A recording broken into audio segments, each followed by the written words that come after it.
This episode is about minutes 126 through 130 of Solo, a Star Wars story. Pete and Alex from Star Wars Minute are taking us into the end credits. Hello there, and welcome to Star Wars Music Minute, where we celebrate the music and sound of Star Wars 5 cinematic minutes at a time. I'm Xanthe Tan, you can call me Xanthe, and today we are nearing the end of Solo, a Star Wars story. Han wins the Falcon, Han and Chewie jump to hyperspace in said Falcon, and we start the end credits. I know that Pete and Alex, you two say Falcon, but either way, I think we're on the same page. Pete, Alex, thank you for coming on the show again. It's been a long time. Hello there. Yeah. Thanks for having us. On Star Wars Minute, you've been going through this movie 1 minute at a time at the same pace. It's been fascinating listening to some of your music and sound comments and questions that have been coming up. You can say like it's been fascinating to hear some of your ridiculous ideas about sound and music as you go as Alex and I, as we wander our way through like blind men. Being like, I think that was a sound. Maybe that was music. I don't know. It's been it really has been interesting. Like some things, like you had some takes that I just never would have even thought of. Yeah. I'm glad That's why we're here. Yeah. Like I'm really like, I don't know if the week that we're talking about is a week where I specifically brought you up, and I brought up the show because I was like, all right, this we're going to have to talk to Xanthe about this because this transition is something I know what you're going to talk about. So we'll get there, but I've prepared for this conversation. Yeah. Yeah. So, So what you're talking about. Okay, let's actually start listening to the end of this set of 5 minutes, because I know that you're going to have a gripe, or you're going to want to talk about the transition to the end credits, and I really want to talk about that too. So we're going to talk about that, but let's get into it, because that is part of the discussion, is like the way that it is approached. So we will do that now. All right. So we have this. What's going to happen? Music. And not bad. Rebel fanfare, but just a small version. If you'd only had this little green Psylocke, you would have beaten this. And okay. Fair and square, baby. Fair and square. Okay, so I'll pause it there for a second. That is from the Dice and Roll track on the soundtrack. And it is the second to last music that we get before the credits, if that makes sense. Because now we're changing scenery. We're going into the cockpit, and so the music is going to change. And at the 40-second mark into this set of 5 minutes is when we start like this bit. Beckett said he heard about this very big gangster putting together a job. So we're doing the like, No, I'm telling you, it's going to be great. Heroic Han Solo music. Mm-hmm. And this is like the shortest scene ever. Because then we're into the end credits, 1 minute into this set of minutes, basically. Yeah, that's about when it is. Am I right? I can't remember. Yeah, it's, during the second one. Yeah, because the What did you say? Sorry, I pressed the play button rudely. That's all right. During the second of the 5 minutes, it goes into the credits. It's the one full minute of cards, and then ends up in the cockpit, and then I think during the second minute, Gotcha. Then it's them taking off, and then credits start. Okay, yeah. Well, I should have just left it playing, but the final. Okay, I'm just gonna keep playing. I'm trying to like play small bits at a time so that Disney doesn't pick up on what I'm playing. Even though it's fair use, it's like a long process to like dispute when it's certain, you know. It looms like a shadow over everything you do. It really does. Okay, so we're in the cockpit. Beckett said he heard about this very big gangster putting together a job. No, I'm telling you, it's gonna be great. When have I ever steered you wrong?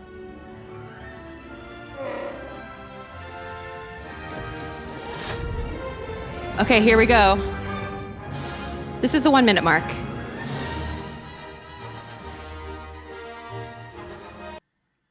It's possible that my minute is 1 minute off. I don't know. I don't think so, though. And that's it. That's the jump to the credits. Just right there. Yeah. Yeah. It's there. We'll do it again for effect.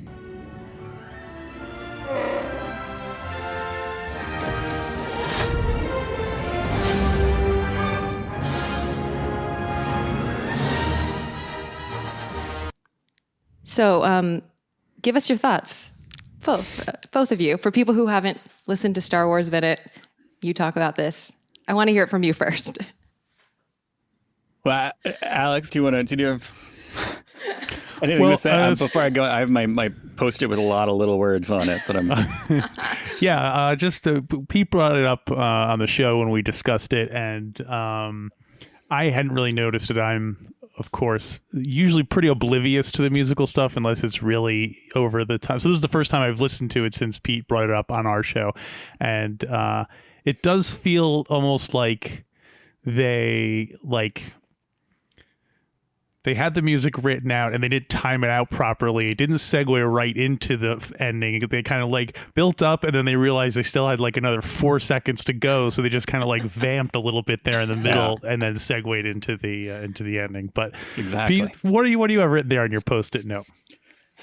Well, I took the opportunity because as we talked about on this week's show, I was like, I need to go back and listen to these because is it always like I remember them being good for the most part, and sometimes they're bad, and so I went through them all to figure out why doesn't this work for me? Okay.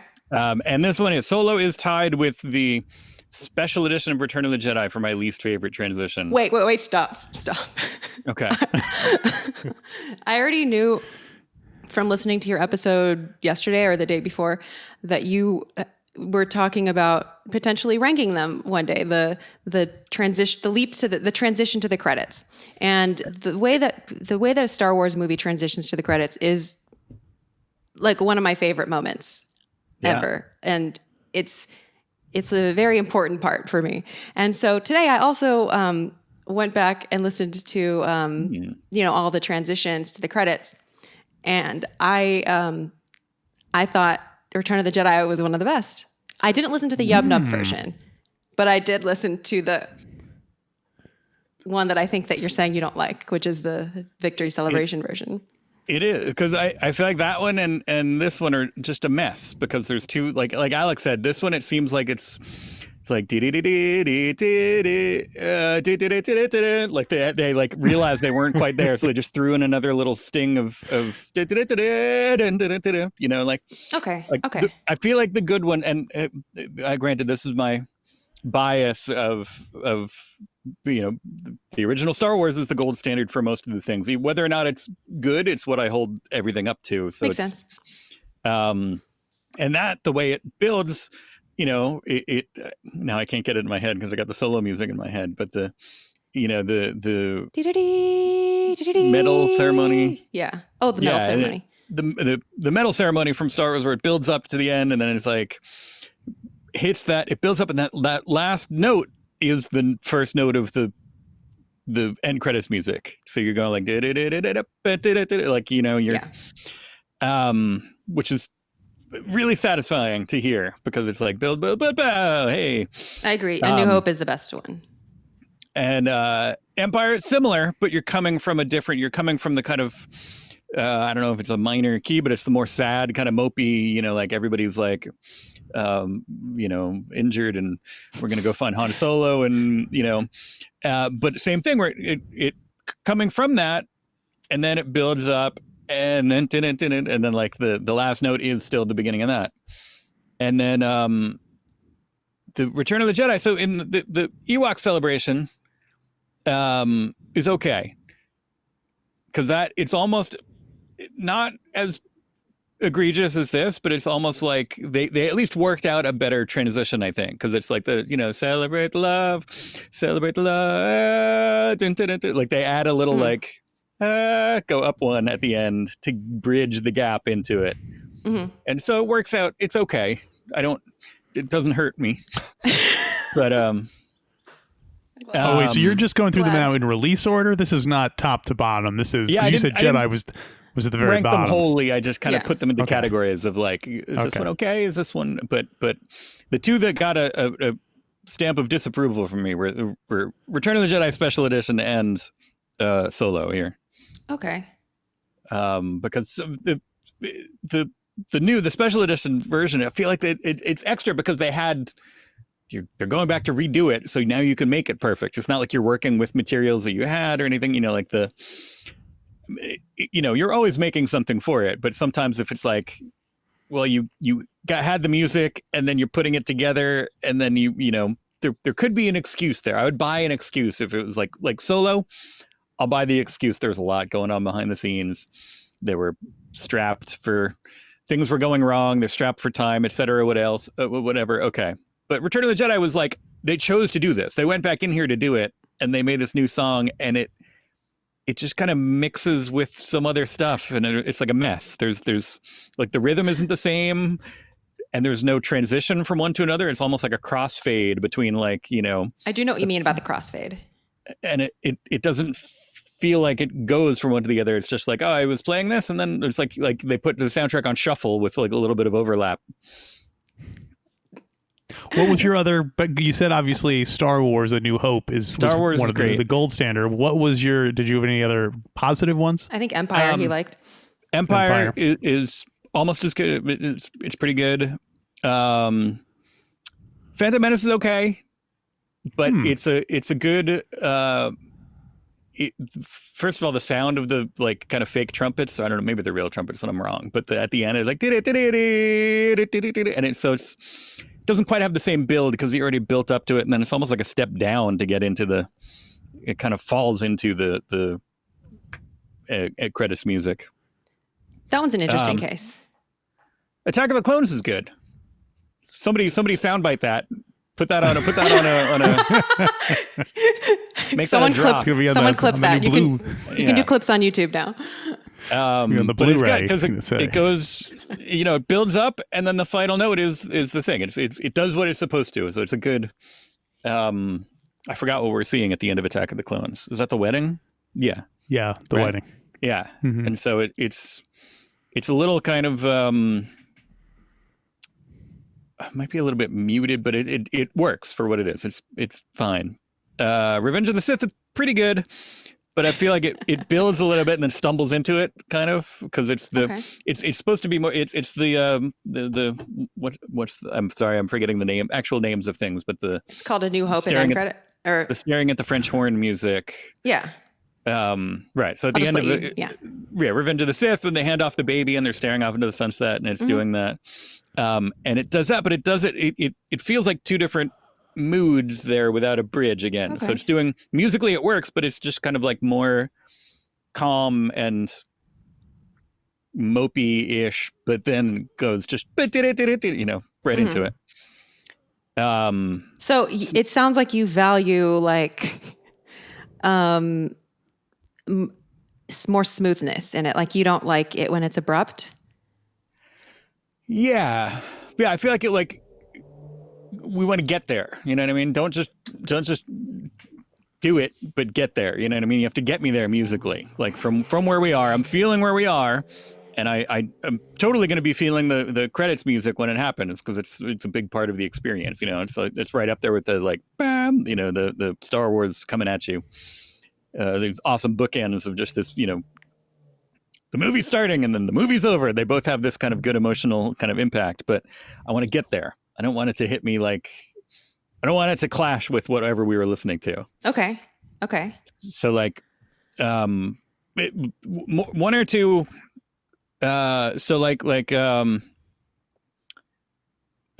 which one was it? Rogue One, and there's another one like that. Is it Revenge of the Sith? You mean there where it where surprises you, kind of, where it's like you're not ready for it? Well, it almost seems like, oh no, is it Rise of Skywalker? There's one or two other ones where it's just like they want to fit in dialogue there too, and it kind of interferes where it's just like, so like Rogue One, you got to do like, oh, Hope, you're talking to her, and it seems like it would be better to almost cut out the music while that's going on. I see. And just have dialogue and then go, like, that's fine. Okay. I'm okay with being surprised by it if it's not clashing with something else that's going on. If you're just going to be playing out, some other music, that's good. I'm feeling that, but I don't want it to I don't want to then be hit over the head with it suddenly. I want it to go to that. You're way more critical about this than I am. I'm feeling it today because it really, we've been absorbing these, our whole lives, and also just kind of as we go through these, I've been mentally kind of cataloging them a little bit, but this is the first time where I'm actually laying them all out and seeing, what I like and what I don't like about these. Mm-hmm. Force Awakens is pretty great too. That's pretty perfect. It's a good. What's the end of Force Awakens? Everyone waving as the Falcon flies away? No, it's the Luke alone. It's Jedi steps. Ray holding out the Jedi steps, handing out the lightsaber. Right, I totally forgot. That was good. And it did. It builds up to it, and then it, yeah. Rogue One kind of underwhelming because it's talking. Last Jedi is okay, but it's like Revenge of the Sith, same deal.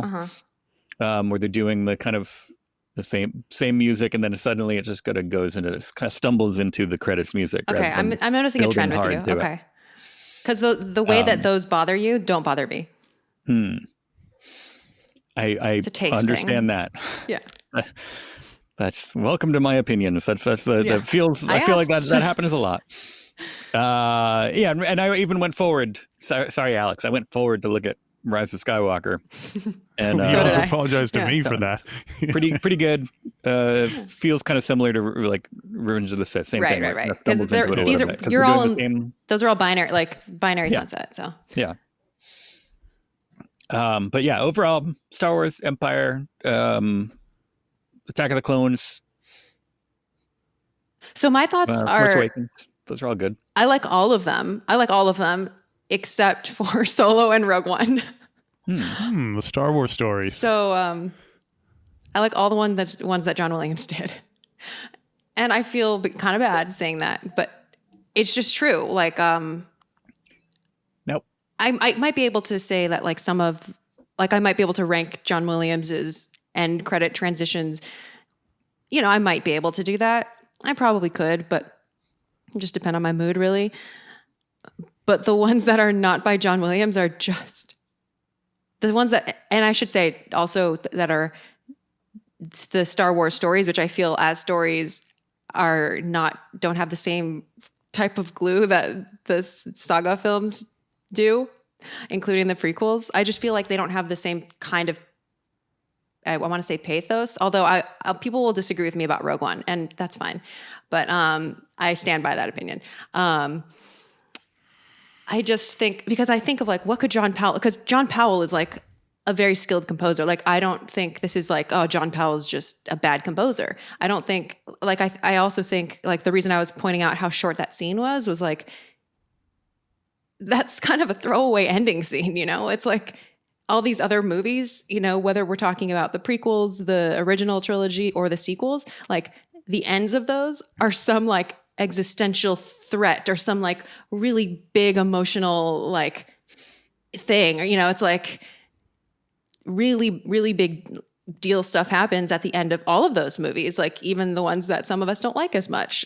But this one is just, we're going to our next adventure. And so it's sort of hard to sell that sort of epic transition. Right. Yeah. It's not it is basically okay, here we are back where you knew we were going to get, kind of. And it's just we're going to go do stuff. And it's not, there are ones. I'm trying to think of the emotional import of all of the ending. Yeah. You're having a celebration because you think you did something good. like Or you're also blew depressed up the Death because you Star, failed. or blew up the Death Star, or got married, Right. or Right, but it's not just Stop the got Trade married. Federation. See the thing, but it's not like even in something as banal as like getting married as a plot, Right. as like a way to end a film. It's like the subtext of what it wedding. means that they got married is like Right. such a huge thing. And yeah, of course, the Jedi steps meeting Luke Skywalker, like that's going to be something you're not going to need very much to like make your emotions start soaring at that point, you know, at that beautiful location, like that beautiful island, like, you know, that's just a winner of an ending. Right. You know, Last Jedi sort of also ends with, even though it's like, you know, looking at, you know, the broom boy looking up or whatever, it's sort of also the implications are just massive. And also it's just looking at this like possibilities, looking up and whatever, all of that stuff. And plus everything that happened in that movie. And then, you know, Rise of Skywalker, of course, we go on that little pilgrimage with Rey. And yeah, this one is really just the next adventure, which is fine to have as a movie. I just think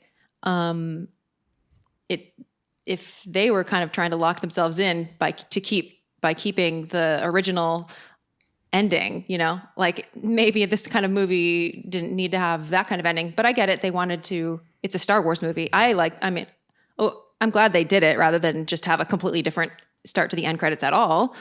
Right. But also the movie kind of was different enough that, I don't know, maybe Powell, you know. They could have. It didn't start with an opening crawl, so it didn't have to necessarily end this way. But they would have had to do it in Rogue One. That's the thing. Like, because Rogue One. Oh, right, because Rogue One did it. Mm-hmm. Then Totally. they're locked into like, okay, well, this is what a Star Wars story does and doesn't do. You know what I mean? Yeah. I'm when we were discussing at the end of the Phantom Menace, I don't know, I just thought for some reason it would have been interesting if instead of keeping the exact structure of the Star Wars, you know, I almost wish Lucas had instead, with the prequel trilogy, had kind of like done a different version of it. Rather than just to kind of signify that it's a different era and stuff. Like, I was just thinking it would have been funny if, since there was virtually a band on stage at the end of Phantom Menace, if they literally had them playing the closing theme, you know, with the band of the Gungan band. And just, I don't know, I just thought that would be...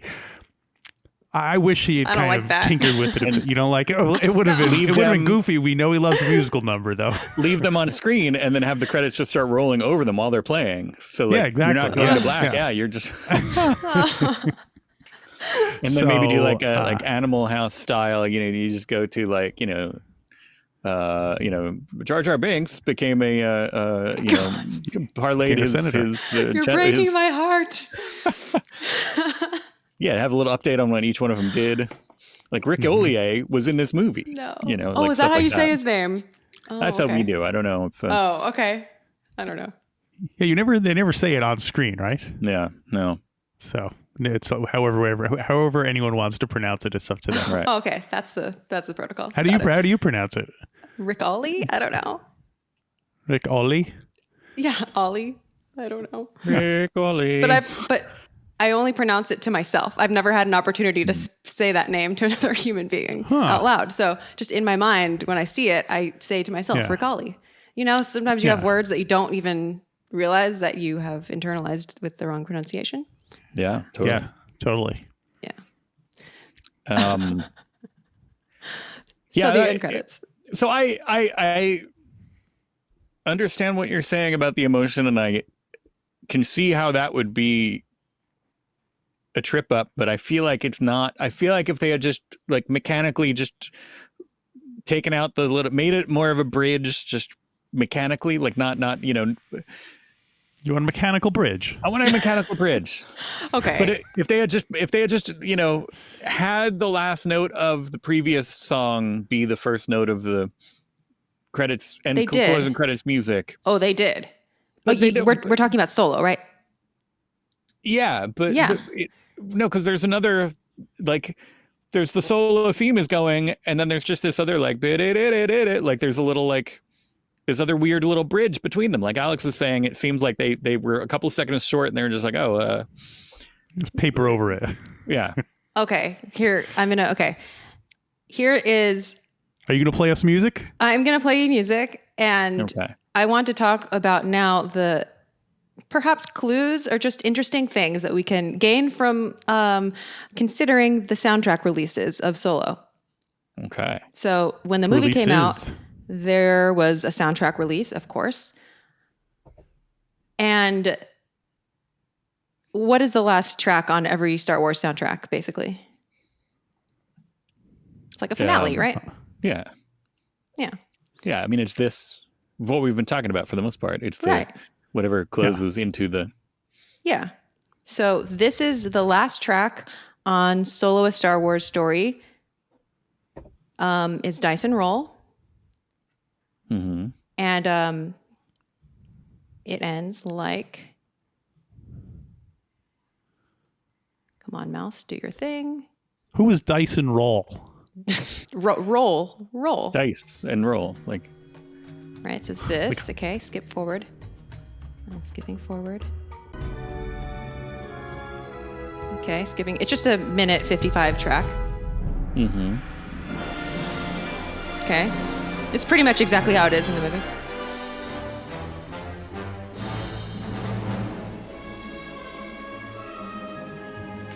Han Solo searching variant theme, which we recognize from Corellia Chase. Mm-hmm. Okay. We're in the cockpit, obviously. Very big gangster. When have I ever Okay. steered you wrong? Oh, just... All right. That's how See, the it's entire soundtrack ends. Oh, weird. Oh, I know. But that last note is the first note of... But those last two notes are just thrown in. That's what I meant. That's the plaster that Alex was talking about. It feels like Yeah. Right. It's those two notes. like, you know, No, it's like I agree. I Yeah. agree. But like they canonize the ending of it or whatever on the soundtrack. Dyson Roll Yeah. ends like that, which it It's feels weird. like. I don't know why they didn't just tack on the end credits as it was. It's super weird to end a Star Wars soundtrack just with that unless abrupt note. they were trying not to. Maybe they weren't going to do that, and then somebody was just like, oh, you know what, we gotta just have it be the Star Wars thing. Like, No, it leads right to how that far chord. did they Like, get into it? I don't think you end like that on accident. I think you end like that because you know what you have to get to. So you build that bridge because you know what's coming on the other side. Otherwise, if this Right. were not a Star Wars movie and John Powell was scoring this, he could do something completely different for the end credits. Like he wouldn't need to feel like he has to bridge that, do that bridge, which is two chords. And they're just, I don't know, it's just like we're solid in this theme. We're doing the Han Solo thing.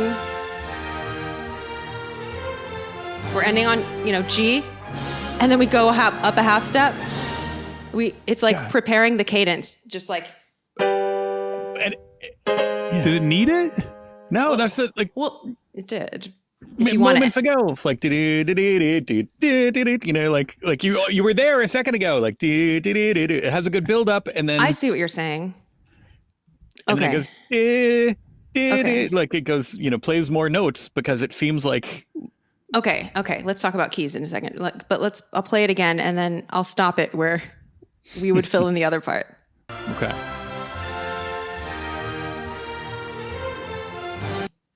Yeah. Is that what you mean? Yeah. Ooh, I wouldn't like that at all. I think what is now is at least better than that. No. But no. To my ears, which we've already addressed, are amateurish and We need to hear it. We need to hear I know, what you it would would need to really hear it. sound like with No, those you're two. right. all right. It's hard to abutted imagine it. against each other. Can I? For us, at least. Are you I'm going to sure pull out for- your trumpet, Pete? No. I was going to try to edit it together right now in the Oh my background, but gosh. that might be too much. No, you can't. You would have to pitch it down 3 half steps. But that's the other thing. That's like, what you're going to have to do there. Right. So you why could have just not- put the whole thing in a different key to match Right. that. Why not have the music get there organically rather than just throwing in this kind of two note bridge or whatever. Mm-hmm. Yeah, that's a fair point. Okay, let's. Or like go step it, change that key a little bit and then, but play a whole nother, So I can think of a few reasons why that might happen. Well, let's hear it again and just pretend like we're doing the version where it just ends, on the correct note. Or, you know what I mean? Okay. Mm-hmm.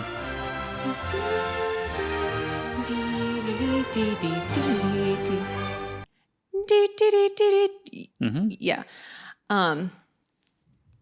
Actually,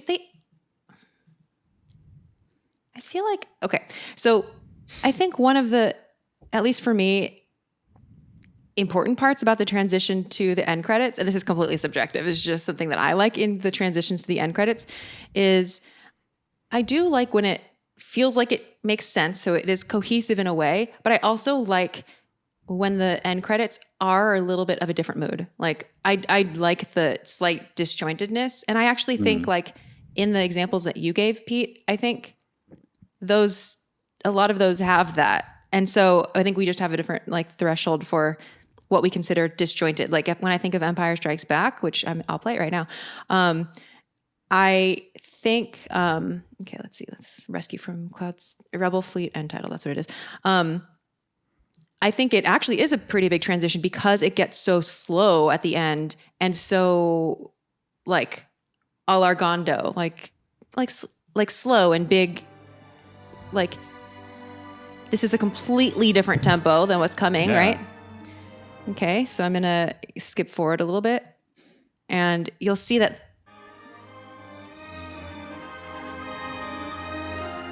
like the notes are so broad, the whole thing is so like slow. Mm-hmm.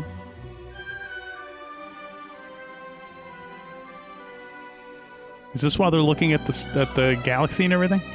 Yeah, I think. Or whatever it is, the space stuff. Like Y-wings flying around. Yeah. Here they take extra care to slow down even more. Like they keep getting slower and slower, basically. But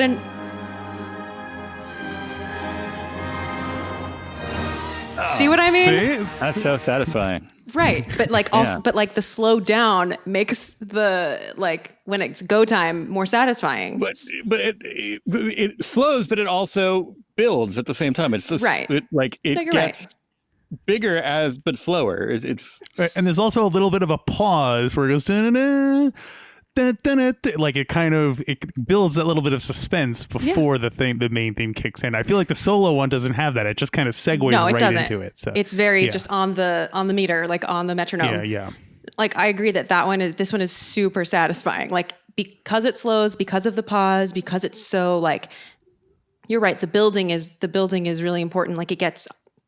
Like all Argondo would be the term. It's all Argondo. It's rallentanto. Like, I don't know. Music likes to say everything in Italian, and everything gets bigger and broad and just huge. And then it is like all this pent up energy. Then like the ball drops, and then it's the end credits, and it's moving on at a quick pace. Like I think that's extremely satisfying, even though it doesn't like I think what I'm trying to say is like if Solo just did that, just ending on that note, it would blend in so much that like it wouldn't hit the same like as the end credits are starting, because there's always like a little bit of you got like a little hit of dopamine when the end credits start and you hear that. But if it blends in too much, I feel like that wouldn't work, especially when the scene that comes before it is so short. So we're not even like that in the groove yet, We're not even that much in the groove of whatever Han Solo music was before. It's 40 seconds. Here, we're already a couple minutes into this like Leia Han theme. Like it gives us time to settle into that like last scene and that whole thing. We're like really feeling it. We're not feeling it enough in Solo to have that, to do a quick payoff. So I almost feel like the shortcut that they took, while not great, is probably the best that they could do with that. I don't know. Sounds like Solo, all right. Yeah. I'm thinking now, then cut out the them in the I know like they wanted. That's Oh, probably I think they should. like, I think they should have cut that part out for sure. I know, but it's got so many things. Like you could totally. It's like I can picture like an executive being like, "Well, it should end with them flying off. They pull the thing, and it's like, we got to see the dice again." Like I don't know who this executive is, but he's like it really like it feels like that. If we ended with just like everybody cheering because he won the game and he's smiling and he was hey dude, and then that again that's going back to the Star Wars Phantom Menace Return of the Jedi original recipe kind of style thing where it's like, hey, celebration party, because everybody's happy because they won the game, they won the match, the sabak. Is it a match, a game? And then it's just like, have it build from there and then go din, din, din, din, din. Versus this like, okay, did we check off all the things? Yep, we found out how I got my name. Here are the dice again. I've got the ship. Am I wearing a vest? I don't know. I think it would have felt. He's not wearing a vest. I kind of see your point. I see your point, but I also think it still wouldn't have probably worked because it's not like a point of tension that we're like hoping that he went like. It's not like it's been building up all movie, except for people who, want to see that it would feel hollow. Like it would ring hollow if it ended with the big victory of that. Because a big victory would be like beating the bad guys, right? That would be a big victory. The big victory of the movie is not Han winning the Falcon. So you can't end like that. Yeah. If you didn't know he already had the Falcon at some point, you would never think, oh yeah, this was the satisfying conclusion we were all looking for, was him winning the ship in a Han Solo card game. So, I mean, I feel like it should have ended with them on Savareen, Han and Chewie just being like, well, this is the beginning of a beautiful relationship or something like that. And then, you know what I mean? Yeah. Just, That would be fine. I think when Qi'ra is leaving too, like they could have really played that up.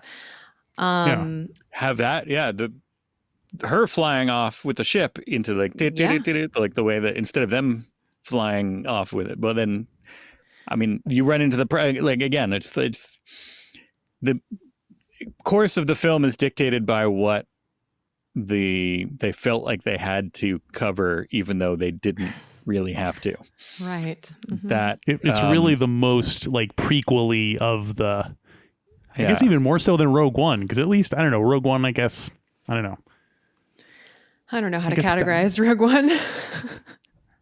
I love that last third act so much, but I can't tell if it was like dictated by what happened in the movie. Of course it was. Well, but I mean, like most of the stuff in Han Solo seems dictated by what happens in the future films. Oh, that's what I mean. Wait, Rogue One leads to A New Hope. So right, but in terms of the, I guess that's the problem with all the prequels is that they're all predicated on, what happens, so it's explaining to you how that came across, as opposed to, it being its own consistent story that you can watch it not knowing, having seen any Star Wars before, and can you watch it and be like, wow, that was a good movie. I would love to see more Star Wars films, based on that. Oh my gosh.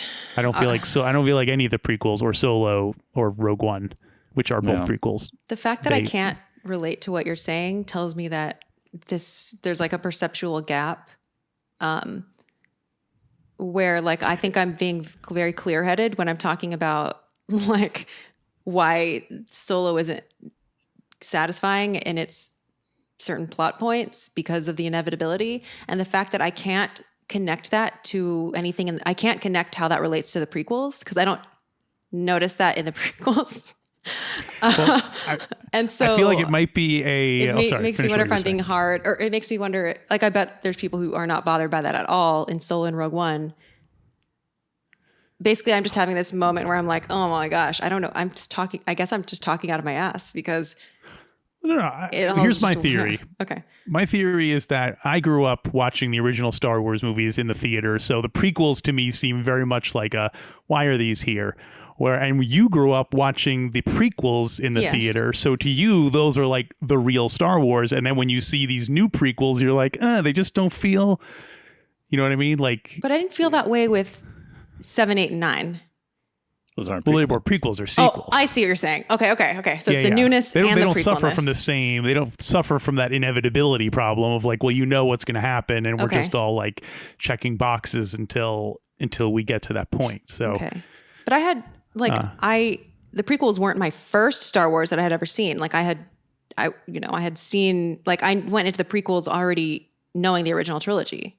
but how old were you when you were? I mean, I was old enough to understand that Anakin becomes Darth Vader and that like. Right, but you didn't have like 20 years of building up this story in your head of Are you saying what it's happened. less valid? No, I'm So I'm just saying it's less valid. No. I'm just saying it's all subjective. Like you go in with a certain set of expectations. So I don't know. I don't feel like there's any wrong way to enjoy a movie. So I'm not saying. Oh, yeah, no, I know. Your, I'm kidding. I don't your think opinion you're isn't implying valid. I'm that just trying to kind of connect the feeling that comes from, I guess, a certain amount of time passing before those things are crystallized. I don't know. I'm getting a bit rambly here. No, I think you might be right because like I loved, like my favorite character was like Jabba the Hutt. Like I liked Big gangster. and the Ewoks. You know, like I liked the silly side of Star Wars, and I remember this as being a lot. I remember this in a very mature way. Like I remember feeling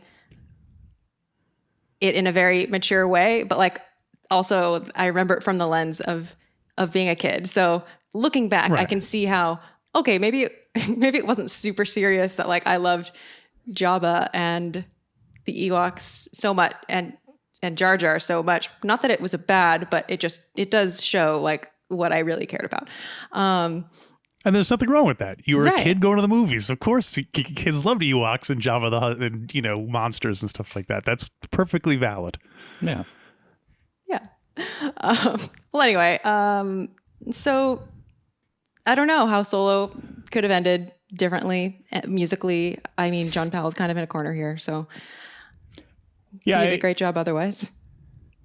That's again, like Alex just said, I think for a lot of the things in this movie, any shortcomings that we run across, it's like, well, yeah, but they were in a hard spot probably. It's like, they weren't expecting that. The things went wrong. We'll just blame it on the regime change, not the internal difficulties. Yeah. I mean, I actually don't really like to do that too much because I also am like, well, I don't care this is what it is. And so whatever happened, like if this keeps happening, like I'm not always gonna, first of all, we're speculating on what caused each change. It's just like, I feel kind of like that. I feel this way kind of with the shows where I'll start to sort of make excuses for things. And I'm like, it doesn't matter. Like I'm speculating. The point is like, if I didn't think it turned out very, very good, then that's on, figure it out, people. Figure it out, Disney, Star Wars. Figure it out. Yeah. It's not like they charge less money to go see a movie that has problems. You know what I mean? Like, what, guys, this one isn't very good. We're going to release it at half price, this movie. Plus, not everyone thinks that there are problems. Like, and we'll talk about this more, in Rise of Skywalker, but I went into that movie after being like completely don't want to see any articles, don't want to see anything. I went in, I didn't even know. I was like, I wasn't even sure who was directing it. So I went into that movie not even sure who was directing it. Like, so I didn't have any preconceived notions at all about anything related to Rian Johnson or J.J. Abrams. Zero, nothing. I was blissfully unaware. And I love that for me. It's harder to do that now that Disney Plus is out. But yeah, that was a lesson to me because I didn't start having problems with The Rise of Skywalker until I started reading the internet. But anyway, we're not talking about Rise of Skywalker. The point is like, Not yet. Not yet. I think like, well, what do you think overall of John Powell's score? Like you've brought it up several times in the film, but not like super in detail, obviously. It's one of those things where I feel like it doesn't stand out too much to me, but the times where it does stand out is because it's good and not because it's bad. Mm-hmm. I feel like it's a good, it's usually appropriate for what's going on. I think once I mentioned that it's I find it not good music to drive to, because then I start to get all like Han Solo-y and like Sounds funny. I've had it on, you know, like I think when the movie first came out, or maybe when it first came out on digital and Blu-ray. I was like, oh, good, Solo. I play that, and like it's a totally different vibe than the other Star Wars soundtracks, because it is more kind of like adventure-y kind of driving for a lot of it. And so I was like doing like you know, just totally being more reckless than I should have been. Parts of his car flying off. It's crazy. Yeah. Doing your own Corellia chase. Mm-hmm. What about you, Alex? The movie, the soundtrack made zero impression on me. In fact, even though you just literally played the Han Solo theme like 5 minutes ago, I couldn't hum it for you if you put a blaster even to my after head. going through the movie 1 minute at. That's so interesting. It's I don't know if I just have a not a blind spot, I guess a deaf spot for the soundtrack, unless something is like really catchy. You know, I can still know all the music from the original Star Wars and stuff, but it's just what about it's Rogue the same One? thing with like the Marvel movies. It just kind of just sounds like, you know, filler to me. So yes, I can't, and maybe it's just because it's, you know, for us two seasons ago, I can't think of a single piece of music from Rogue One right now. Okay. Same with you, Alex. All right. Okay. I couldn't tell you Rey's theme. Rey's theme I know, and some of the new saga stuff I can think of parts of it that I, you know, and definitely parts of it that I like. Yeah. But this now, since we've been doing this for 6 months, I do have some of the solo parts. I can get them going in my head, but I guarantee that'll disappear by the end of the year. That's interesting. Before doing this season, I also was not very aware of the Solo soundtrack at all. And that's because I had seen the movie so few times. And so, you know, for me, my opinions of the music go down with the ship with the movie and vice versa, kind of. So like, I didn't actively dislike Solo. I just didn't really watch it ever, you know, except in theaters and maybe a couple other times with other people. But I pretty much never like a movie that I didn't also like the soundtrack for, and vice versa. So, are there any examples you can name where that wasn't the case, where you didn't like the soundtrack, but you did like the movie? No, I can't think of any, but I'm sure there are. I just can't think of them. And probably ones from like when I was a kid, probably. Yeah. And also I think a lot of soundtrack, like the thing with trends in music and probably in film too, is like some things that I liked 10 years ago or 20 years ago, like say in the year 2000, is that when like The Social Network came out? No, that was like 2000. Oh wait, no. That would have been like, that would have been like 2010. What am I talking about?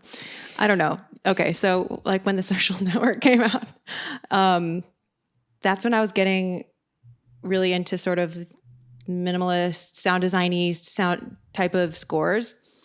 And I think if that had come out today, I wouldn't have liked it as much. Just because now the trends, like now I've heard that a lot already. So it kind of, it's sort of like kind of have to hear it at the right time before it becomes so blown up that like everyone's doing it. Yeah. Yeah.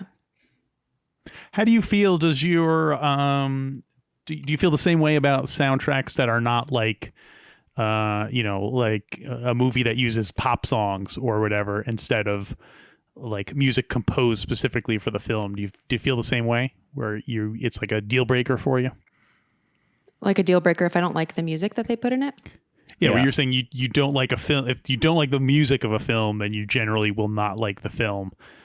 Does that extend it's not to... conscious though. It's totally subconscious, because I think my perception of the music just in real time, subconsciously, like affects how I'm perceiving the film. Like I can't separate it at all. I can go the other way, where a movie will make me like music more. But I can't think of it negatively affecting either way. I can think of like, this music making me like a movie more, part of a movie more than I would, or vice versa, the movie making me like the song, the music more than I would, but I can't think of it detracting from it. I can't think of any examples of it detracting from it for me in score or in kind of, pop soundtrack stuff. It's interesting. I mean, I do like, I do like scores. I do like movies that have like source music, basically, like, as well. So I'm not like score only. But yeah, that's a music supervisor's job. And I think like, if I don't like a song in the wild, or like if I don't like a song normally, but it's used in the movie in a way that really works, then it doesn't matter that I don't like the song. Like, it's my perception of like how I feel about a song that I already know doesn't really have to play into how I feel about it when it's in the movie. I don't know if that makes sense. It's like just a different rubric altogether. Like when it's watching a movie, because it's no longer the song alone. It's like the whole context matters. Right. I could definitely think of examples where I wouldn't have liked a song if I didn't hear it in a movie or TV show, but seeing it in a movie or TV show will make me like the song because I guess, associate it with the feelings I was having while I was watching it. Like the Peacemaker TV show has a lot of like 80s, like, hair metal stuff in it that I love anyway. Certainly don't really care about, but I enjoy hearing it now because I associate it with the show. And so when I hear one of those songs, I'll be like, oh yeah. So. Oh, okay. I feel that way too about some things too, especially with TV. Yeah. Like, well, repetition is what makes everyone like everything more, right? So if I don't like something, if I don't care for something initially, you look very perplexed, Pete, but, no, because I just thought of an example of negatively affecting it from this, but go ahead. Okay. It can negatively as well, but like, subconsciously it could positively, or not even, like I'll say like the Mandalorian theme.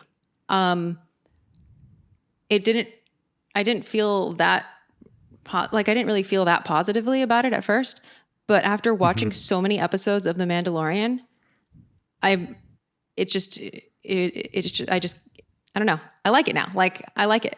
And I think just associating it with like, oh, a new episode of, like, I even found, and this is perplexing to me, like I even found myself sort of like humming I think the Bad Batch theme the other day, and I was like, what the hell? I didn't like this Bad Batch score very much at all. And suddenly I'm sort of like thinking positive, like reminiscing thoughts about the Bad Batch. So, if you decide to do a show focusing on the music of the Bad Batch, you're going to call it the Band Batch. Actually, my friends and I, we stream about the TV shows, and we started with the Bad Batch, and so now we call ourselves the Band Batch. So there you go. So, yes, you did it already. We did it. Yeah, good work. Thank you.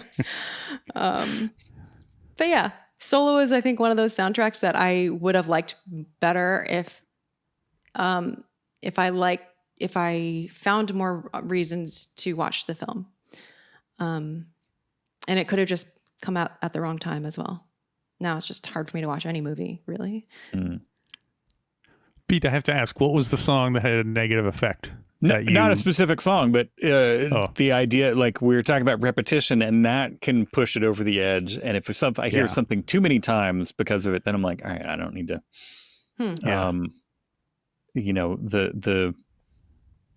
you can easily drive it into the ground if it's not something, even to the, we all know how I feel about these movies and this music, but if I think I've said this once before, that if I'm just going to play a Star Wars soundtrack, I will usually skip the main titles. Star Wars, the main theme, the first track, because it's like a novelty song almost at this point. It's just like, oh yeah, Star Wars.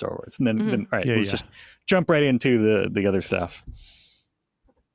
Yeah. So yeah, that repetition over familiarity can easily be like the Imperial March. Yeah. Mm-hmm. Yeah, I understand that. Yeah, it works. Yeah. There's lots of psychology we could delve into and speculate on, but I know what you're talking about, and I would skip probably skip those as well if I weren't listening from start to finish. Right. But going back to like how you both kind of think of this music in Solo as sort of just didn't really impact you that much either way.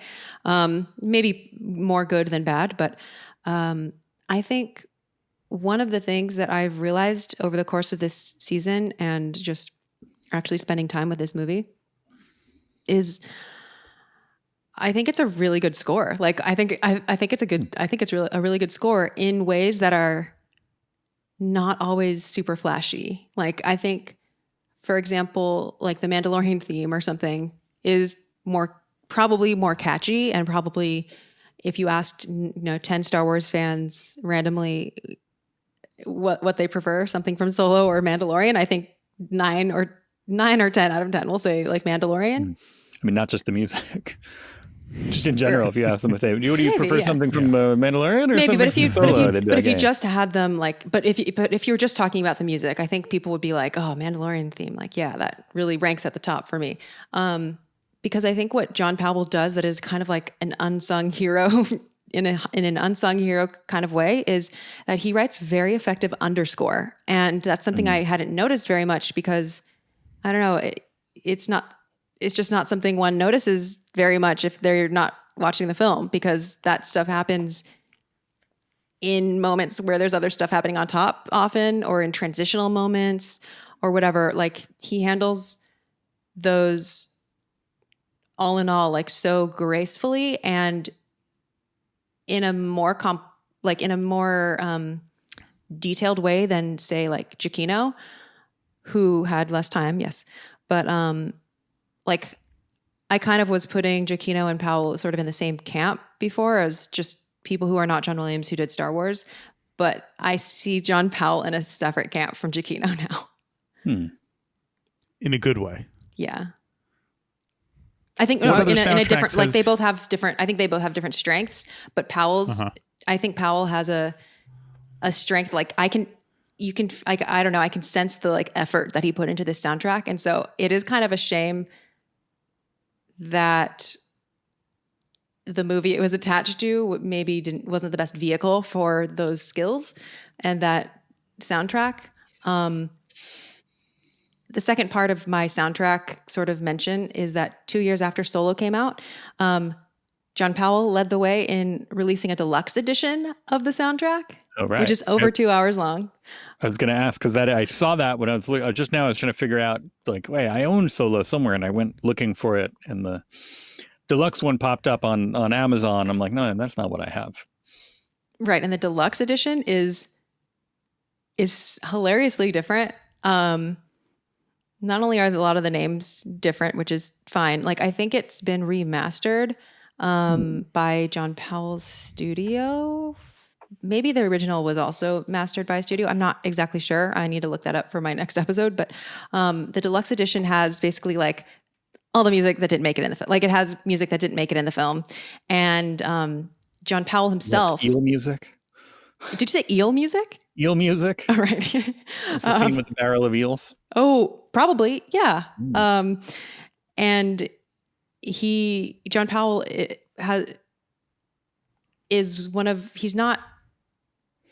he shares his process more than a lot of other composers. So like if you go to his YouTube channel, like you'll see examples of like mock-ups of some of his scores you can see the score moving, and he'll have some of his cues up there. And on social media, there's like, he'll like post on Instagram, like when his deluxe versions are coming out, and it's like something that he takes pride in. And like he like, I see him like answering fans' questions about like, will this cue be on there? And he's like, yep. And like, I get the sense that he wants his music to be out there. Like, and so he was sort of like, well, I'm going to put out this deluxe edition that is going to be the version of this. It's going to be in order. It's all in order of the film. And the end credits are also different. There are discrepancies. We'll get into that. Okay. Yeah, the end credits are, it still starts the same. So the transition part, like it still starts the same, but then there are about seven spots where it diverges.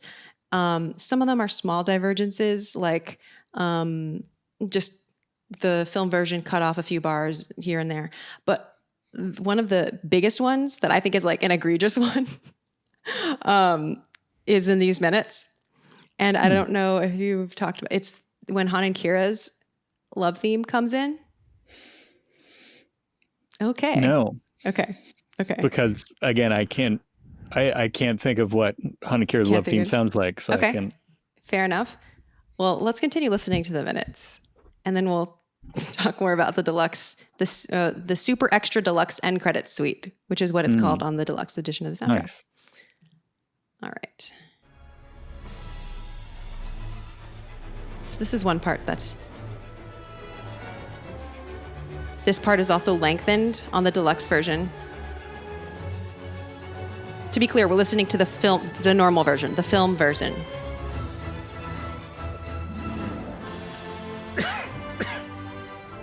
Okay. That's a very Williams-esque fanfare. Right. Like, it's in a lot of his details that are actually very Star Wars.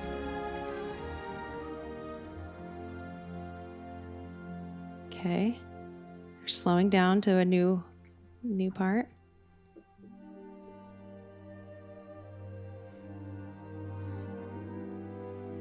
Is this the love theme? No. Yes. Here we are. We're getting into it.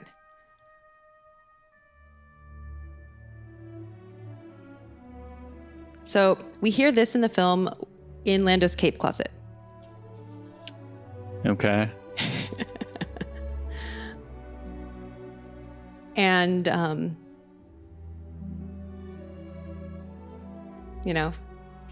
maybe there's such a thing as too many capes, that whole conversation. Right. I can't really remember it. And I'm purposely holding out to hear the end, to hear that way that this...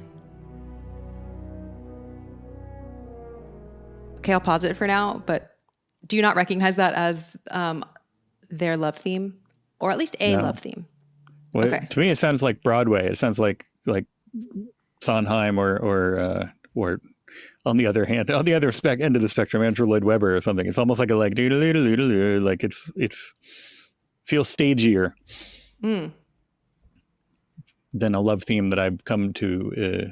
All the love themes that I know in my life are from John Williams, pretty much. So if you between Han and Leia, Indian Marion, Superman and Lois, and Anakin and Padme. It's all like what other love? I guess one other one would be Star Trek: The Motion Picture. It'd be Ilea's theme. So that's like 4 Williams and a Goldsmith. That's what I got. But that's all I think of when I think of love themes are those. So that for it to sound something else trying to present similar emotions sounds Broadway to me. That's really funny. If that makes any sense. It does. Alex, do you have any thoughts to add, or pretty much same? Yeah. Well, I can't even go with Pete's Broadway analogy because it definitely sounded. It sounded love theme-ish because it sounded more kind of, romantic and less actiony than the rest of the parts of the film. So that's why I would say, that sounds like it would be a love theme, but it just Mm-hmm. Yeah, these in are one ear and out the other. And I'm not saying I'm just it's just not something I consciously pay any attention to. Yeah, for sure. So. These are good observations. We're getting to a comparison in a second. So this is how it is in the film, which I should mention the end credits are not like a completely new suite. It's just like snippets from the other recordings. This is the Secrets theme. Dee-dee-dee, dee-dee-dee. This is when they're kissing.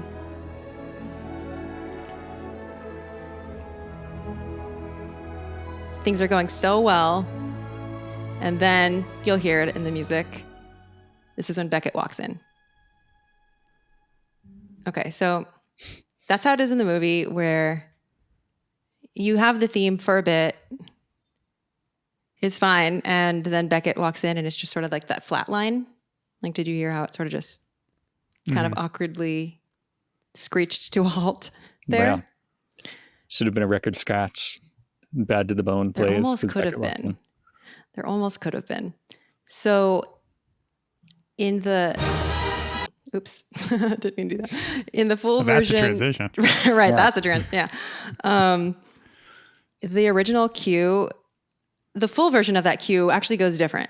Goes, I think, like much differently. And in the deluxe end credits, super extra deluxe end credits suite, you get the full version of it, which in my opinion is like significantly better. And if that version had been in the film, it would have possibly made me interpret Han and Qi'ra's relationship differently. And it makes me wonder, like, if there was a mood misconception. Like, I don't know if it, like, I'll play it. You should just hear this. I talked about this. I had this scene with Crystal Beth, was on my show talking about this scene, and she cried on the episode. Like, it's... Wow. Because you kept harassing her about the music. Yeah, exactly. Why can't you hear it? No. Yeah, well, she heard a lot of things, and it was like... she really didn't like Solo. Okay. So, here we are. Nope, I went too far. Okay, so... First of all, I'm going to go further back a little bit because there's like this whole crest that it goes over, like kind of like a roller coaster. That's how we described it on that episode. First of all, the dynamic range is just much better. On the deluxe. Yeah. Like, I think it's a different take completely. Because it gets more slow and more...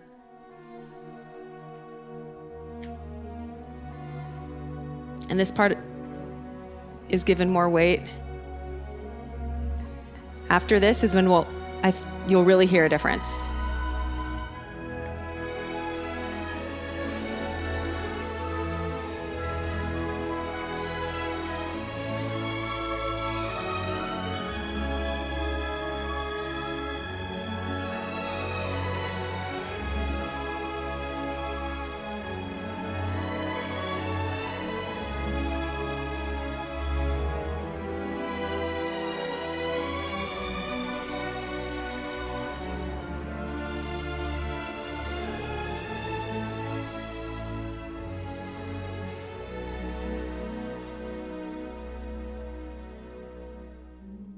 And then it normally ends without a transition, but it's significantly longer and like more emotive, goes through way more keys. Like, yeah.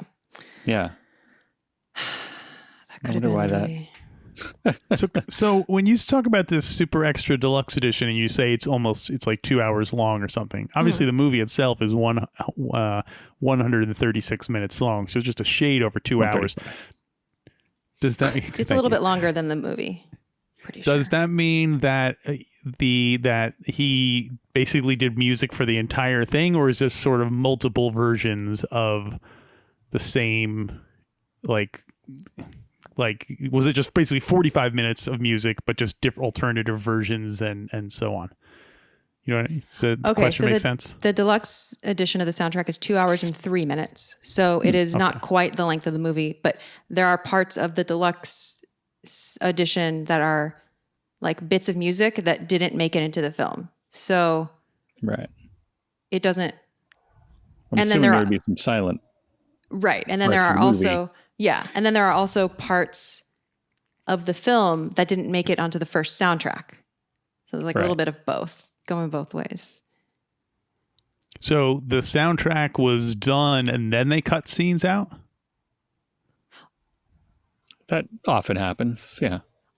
Well, not to... I assume usually the soundtrack was like the last I'm not insinuating thing. that scenes were cut, but maybe music was cut, or maybe he wrote extra music or something, because cuts will always happen. But also, for sure, the soundtrack is not the last thing that is finished, which is why on the original version of the soundtrack we have the wrong chicken in the pot, because Ron Howard changed Chicken in the Pot in the film. That was the last thing that was changed before the film was released, because the sound mix, like the final sound mix of the film, not the soundtrack, is like the last thing that gets locked.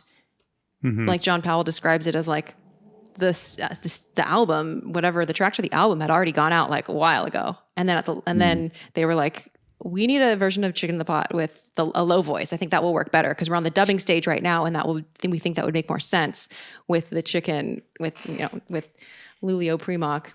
And so he didn't even have time. He just had to do that really, really quickly. And there's no time to change it on the original version of the soundtrack. It just made it on the deluxe. But he says then they did that, and then basically the movie came out. So multiple versions of I don't know what they call songs, pieces from the movie, multiple versions that have different mixes and different, like even different takes and things like that. There are multiple versions, but they're not all on this deluxe edition. Like there's no redundancy on the deluxe edition. Does that make sense? So there's not like two different versions of the same music. No, because it's more like, if anything, the version that is in the film is sort of like the deluxe version pared down. So like the deluxe would be like more of the definitive version, and what ends up in the film or in the first cut or in the original soundtrack would be sort of like the bulk of what was written with things cut out. So this is the version without things cut out. Okay. Mainly, yeah. You don't hear two versions of the same track. You hear the version John Powell likes. Right. Yeah. Okay. Yeah. So, okay,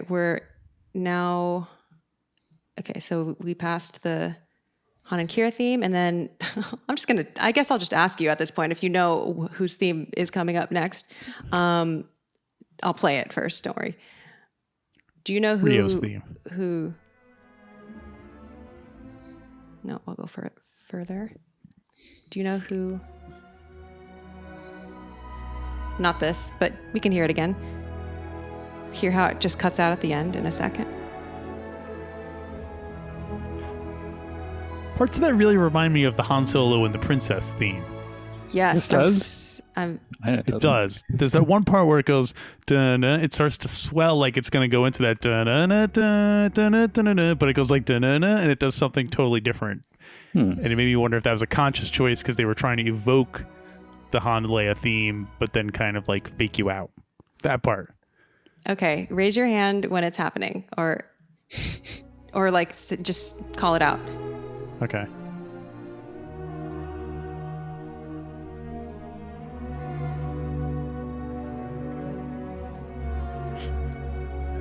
Not yet.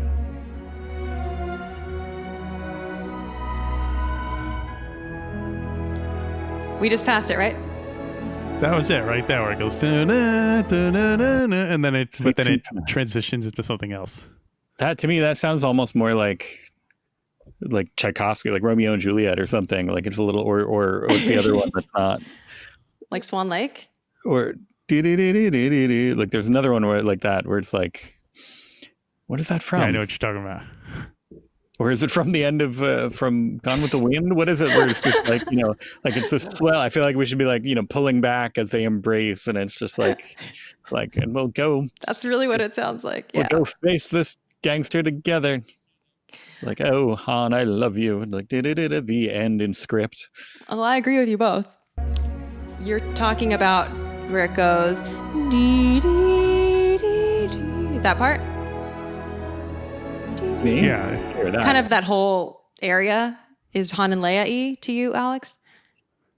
I didn't hear it as much that time. Okay, but when when we weren't picking it apart, you kind of just picked up on it. So it sounded almost the same way, like a couple of John Williams. Well, you know how This is totally going outside the. I always confuse the NCAA music and the NBC sports music. Da-da-da-da-da-da-da, versus. Now I can't remember. What's the other one, Pete? They're almost like the same song, just kind of like backwards or something. Okay. Those are the two ones. Those two sports. Rock. Yeah, that's those two sports themes. I always get confused. Yeah, exactly. So. Anyway. Yeah. Not here to talk about sports. I kind of, I mentioned that those 4 John Williams love themes, but not love theme from Attack of the Clones, but the other 3 are totally like, we used to just wander when I worked at Forbidden Planet. We were wandering around the store and kind of just segueing from one to the other all day, going from Han and Leia into are you talking about Han and Leia to Luke and Leia to Marion? No, Han and Leia to Indy and Lois Marion to Lois and Superman. Oh, okay. Well, all of the above, even cycle, it's all John Williams love theme. What else did he score in the 80s? I got to go find another love. There's no love theme in E.T., but I want to find some other things that. Well, if we include just plain Leia's theme in this, because Leia's original, Leia.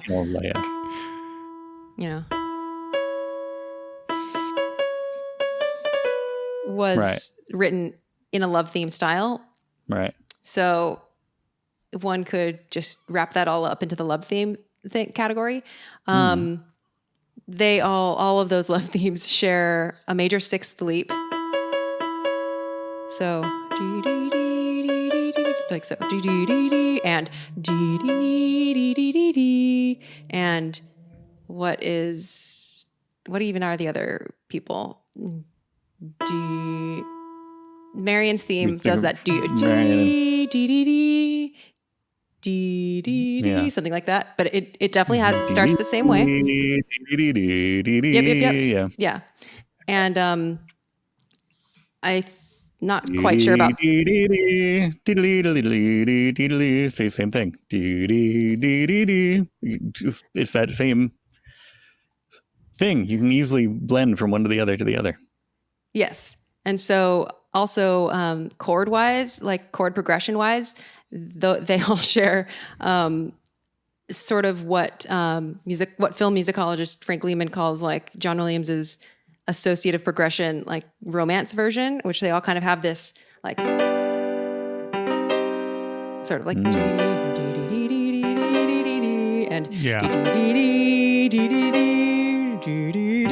and no. What am I thinking of? Basically, like, and Han and Luke and Leia's does that too. How does theirs go? Oh my God. How does Luke and Leia's theme go? Wow. Now that I'm doing them all the same. Okay. I get it. Oh yeah. So they all have this type of thing. There we go.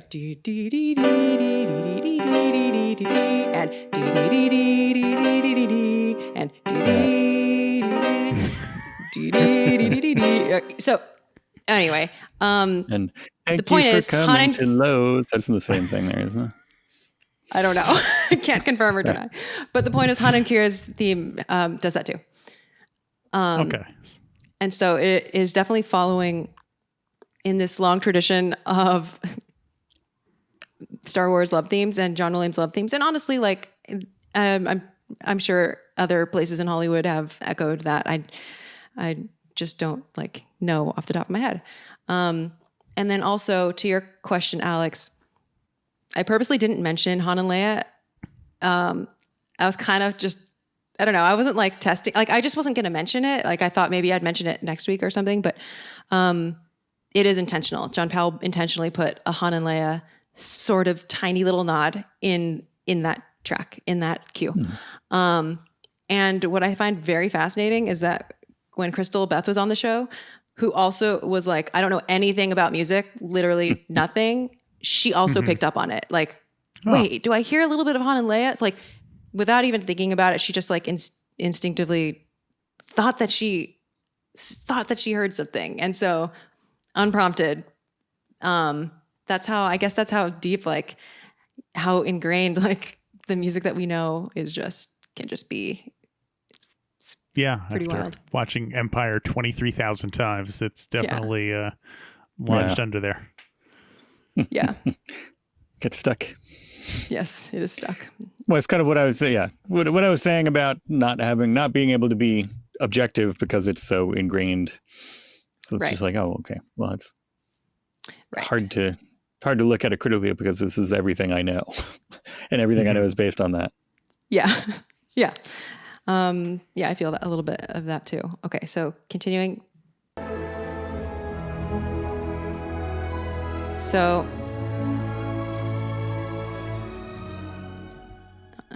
Just stops here. Okay, that's fine. Okay, do you know whose theme this is, or what part of the movie this is from?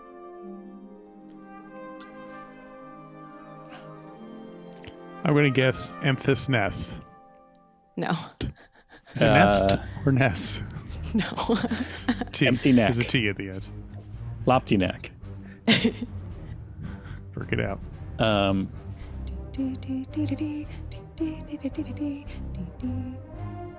Is this the Mimban? Like No, definitely not. No. It's funny because you talked about this on your. Oh wait. Oh, now it sounds kind of like. Right. Is this the Droid Rebellion? Yes. Okay. Yes. Because it got once it got kind of jaunty there. Yes, that's what you Because it talked keeps about. going now, and it sounds a little bit like it does it in Jaws, and he does it a couple of other times where it gets a little like a little whimsical in its bounciness, and it's just like that didn't seem appropriate for the Droid Rebellion vibe. Oh, I It was remember good you music, talking but about it this. didn't like. It was like, wait a minute, am I supposed to be taking this seriously or not? Because this is kind of serious, but also like it's. Is this being played for comedy? Should I be laughing? Oh, Yeah. that's funny. Because Droids L3 came up on both of our shows a lot. Prompted. Okay, yeah. What I found funny was, I was on week 3, so when you asked if there's anything else about the movie that I wanted to mention, I said I don't like the character of L3, and right after that, Crystal Beth said that she loved L3. And then after that, you continued to ask people how they felt about L3. And up until a certain point, like I think most of them were very positive about it. But I think you remembered my negative as being weighted a little bit more heavily than it was. Because at a certain point, I was definitely the only person that had negative feelings. But you increasingly became, well, it was contentious. On the show, maybe, but other no. people we've Oh, talked okay, to definitely have okay. No. Not okay on the have show. negative Then. feelings about it. Yeah. Okay, Yeah. you talked to other people? No way. We try not to. We try to only make it, within the circle. Yeah. So I think the jauntiness of, I really, really, like that's one of my favorite parts of the music. Because I don't think the Droid Rebellion is serious at all. Yeah. That's what I couldn't tell. Yeah. You look perplexed, Alex. Well, I'm just trying to. I don't want to. I think it's the fact that it's even like questionable is I don't want to say a failure because obviously people can have totally different interpretations of a movie, but it's strange because I guess normally Star Wars is not that like it's generally pretty heavy-handed as to how you're supposed to feel about a scene. True. Mm-hmm. And I guess like the music definitely implies like this is supposed to be a fun romp, this part, not a slave rebellion.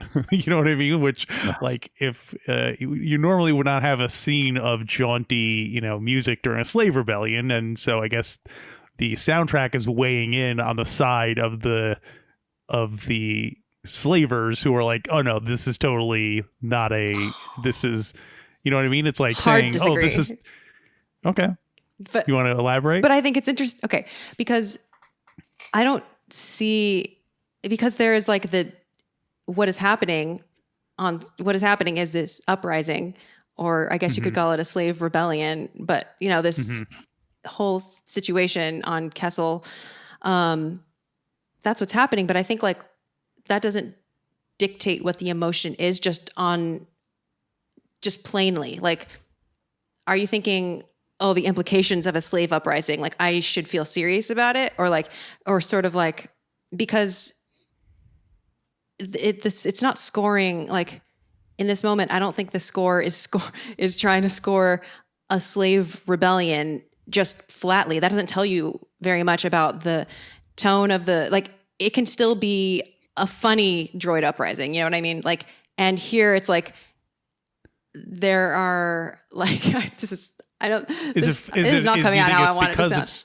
Do you think it's because it's like droids that makes it no, I think it's less like, of a serious thing? Or is it just the fact that it's... I think it's, first of all, the way that L3 it just like accidentally sets off a droid, like just the whole situation of like the absurdity of what is happening, and just like all the little interactions with like all the little things the droids say, and all the little like concurrent lines that are happening, like with different people taking care of different business. Like, I feel like this is sort of like a, like it's contrapuntal for one thing. So like in the music, it's like different lines are kind of doing different things that kind of operate independently. And so that, for me, that really fits with the fact that they're all working together in one piece, but they're kind of the bass line is like doing one thing, and like the trumpet is like doing some other thing, and they're sort of, it's sort of in this Baroque, like fugal style.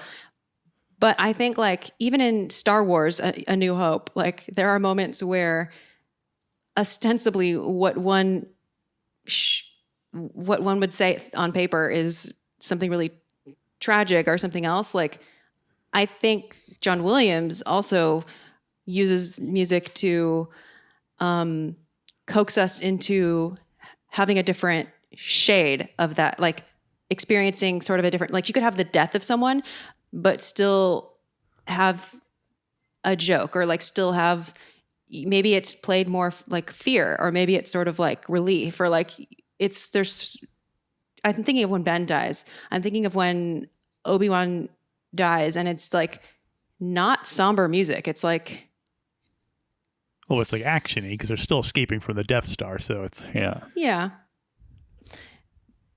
I'm thinking, okay, when we see Owen and Beru burnt to a crisp, we get this very sweeping binary sunset. Yeah.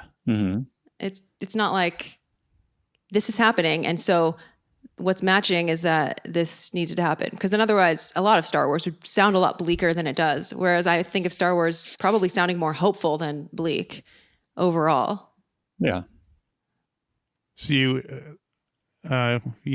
So you interpret the death of Uncle Owen and Beru, when he's standing there, you interpret that as a positive music?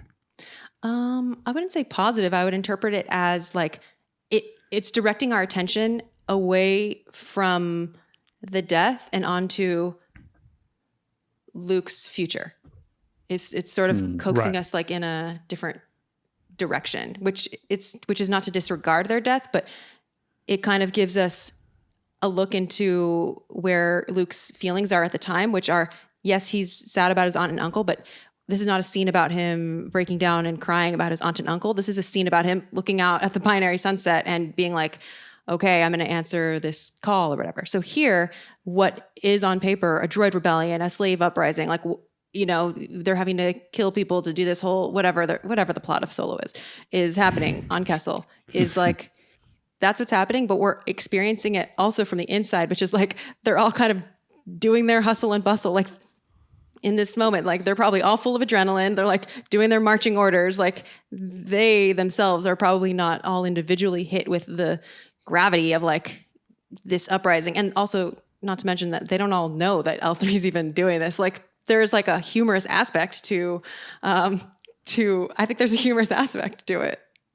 So in the context of the film, the droid rebellion is sort of a distraction in the middle of this heist, as opposed to this is a focus on the morality of keeping robots as forcing robots to work and all that stuff. It's more just kind of like a humorous backdrop to what is going on, rather than that's not the focus of the story. Yes, and I think one of Solo's, for me, failures is, or not failure. I don't think Solo deeply interrogates anything related to droids or artificial intelligence or anything at all. So like I can't even engage. I can't even take that seriously. Solo does not take it seriously at all. Like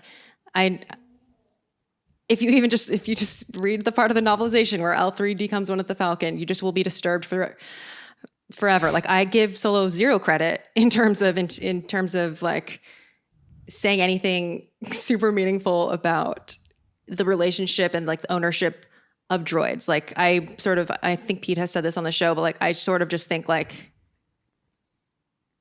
it's just a joke. And also I personally am not very invested in the storyline of Star Wars caring increasingly about droid sentience. Like I think that is a distraction like in real life from other things. So like I would like to see less of droid sentience plots personally, especially ones that are, this one is just, is it good? Is it bad? Like, do we care or do we not? Because there's not like really consistency in like, so we care about L3 as a person and like the relationship she has with Lando, and she cares about freeing slaves, but like we also just make her become one with the ship even though she doesn't want to die. So like, I don't know. Do we care or do we not? Like, I don't really know. Yeah, that was my thing. And if just like it doesn't, if you're going to open that can of worms, you got to deal with it, but it doesn't. Right. They open a can of chaos. And so I treat it like that. Yes. And this is represented by the music in this. The jaunty music lets us know to not take it so seriously. Don't get down about slaves. It's more that L3 is like being funny. She's like this is her last hurrah. Like I think L3 would probably want to be remembered as like putting on a good last show. Like she did her thing and it was hilarious and she freed a lot of droids. So and Star Wars traditionally is not very big on freeing slaves. They didn't come here to free slaves. We're not here to free slaves. Yeah. True. So it's just not very consistent. Yeah. Whenever there's an opportunity to free slaves in Star Wars, they always kind of, you know what, let's just leave that alone. Let's move on to something else. So it is consistent with Star Wars. Right. Which is, we'll bring it up so that the audience can maybe be like, oh, they care. And then make all the connections and do all the fan theories. And honestly, the audience often with Star Wars does a lot of the work in making things fit. And so, yeah, that's fine. But I haven't really I don't see in the storytelling like much reason to take it too seriously. So, yeah. So we're at the end of the minutes. I do have some questions from my Discord for you all. Okay. Okay. This is to Pete and Alex. Okay. This is from Alex. Yes. He says, question for the boys. I think that's you too. Yes. Okay. Boys. Technically. Oh, wow. I should have read this. Well, you kindly reference Star Wars Music Minute a lot in your latest seasons of Star Wars Minute. To what extent, now I'm embarrassed, to what extent is it helpful and or empowering having an expert on call in support of the same subject matter covered in your own podcast? Make it a good answer. I find it freeing personally because as we've established, I'm musically a dullard. So I'm glad that someone is doing a great job of just specializing in that area. Because we don't even have to really discuss it because Xanthe's got that part covered. So that's how I feel about it. Right. And it's rather than we stumble across something. It's like, oh, we'll have to ask Xanthe about that, and then half the time we don't. But we at least mention stick it in my head, and especially times like this where then it comes up and I get to make my annoying little pink list. Deep drill. That's funny that you think it's freeing because I actually feel like you talk about the music more now, not less. I feel like Pete usually brings it up. I rarely bring up the music. That's true. That's true. But yeah. So keep bringing it up. I will. Yeah. Well, not for this movie, but right. Too late. So this is the first non-John Williams Star War covered in Xanthe's podcast, but the second covered in your own, or third if we count The Mandalorian. What are your most and least favorite things about having someone other than Williams composing for Star Wars? I feel like it should get weirder, just like with the direction, like with I think we all agree that we liked that Rian Johnson did interesting new things and went new places in the language of film with The Last Jedi. And I feel like maybe the composers that they attach to these things should also go in that direction. And Mandalorian does that. So he definitely does things that aren't, but because there's a weird thing that because it's TV that it feels different. But I think they should be different enough to be drastically different. I agree. I feel like the Star Wars stories at least should have had more adventurousness to them rather than try to sound exactly like John Williams. And that's why I think The Mandalorian stands out in addition to the show being good, but the fact that the music is so different than anything we've seen in the movies, adds to that, gives it definitely a different flavor than that. I feel like but I feel like with the theatrical releases, there's so much pressure to be like, this is a Star Wars film. And, we got rid of the opening crawl. That's about as far as we're willing to go in terms of tinkering with the formula. So as established, the new John Williams scores are I can't really tell much difference. So you could have told me they were all done by John Williams or none of them were done by John Williams. And I'd say, okay, I believe you. So sorry about that. That's all right. I wonder what I'm very curious what the next Star Wars theatrical releases will sound like. Very curious. And I'll say this extends, in my opinion, to the sound mix as well, which you have talked about a lot on your show. That has been a common thread on your show as well as on my show is the sound mix, which I agree with you all that it's weird at times. Yeah. I think a lot of disembodied voices coming from nowhere sort of feeling. So I think the most hilarious one, which we laughed about it a lot 2 episodes ago, was Maul. Right. That was just I don't even know where to begin with that one because that took me way out. Don't even understand how that voice it just felt not good there to me. Maul's voice. Somebody I think told us that Peter Serafinowicz did come back and do. Yeah, he did the voice, and then they rejected it and they went with wow, the cartoon voice instead. And I can see both being examples of continuity, but I don't know. Okay, interesting. I wasn't referring to the performance at all. I was referring to the mix, the sound mix. Right. Still, though, I don't know. That made me think of it. Yeah. I mean, I would be curious to hear that version. It could also have something to do with it that if it's, and no matter what, it would be later. I don't know. Made me think that if that was their second time around, then that could be a reason why the mix sounds odd. If they did it, didn't like it, then replaced it. I don't know. I don't know what stage would that jump in there, but do you think that Ray Park did the lines and then they had the person lip sync to it, or do you think they had the person do it and then Ray Park was lip syncing to it on stage? Other way around. Yeah. So that means there's 3 different versions because there's Peter Serafinowicz, Ray Park did it, and Sam Witwer or whatever that other guy's name is. So eventually you'll be able to toggle between which one you want to hear. No. Go on. Please. Yeah, I think it was more so that the omnipresence of Maul's voice didn't really make sense. Well, at least he's speaking through an interface, so it could be like whatever stereo system Dryden Voss had set up in that room that holograms would, speak Right. through. So Dryden has a surround sound system for when accepting his hologram calls, but also the other part is that Maul would have been on his end. He would have to have been miking his voice so closely Good point. that, like, I don't know, maybe he's just like really narcissistic and has like a super like amazing home setup for his Zooms or whatever. Like just like he has the mic right here, but you can't really see it. It like catches all of his like sound, his growling, like it even captures, like Justin, a guest on the show, was like saying like, or James was like saying like he even has like a contact mic on his lightsaber so it can catch that sound when he brings his lightsaber to him. It's just like a little bit like, okay, maybe it's like Broadway where they have the little one in the hairline or on the like it's like that. So it's one of his horns actually has a microphone.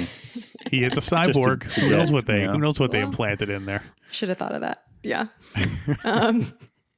Okay. I don't know.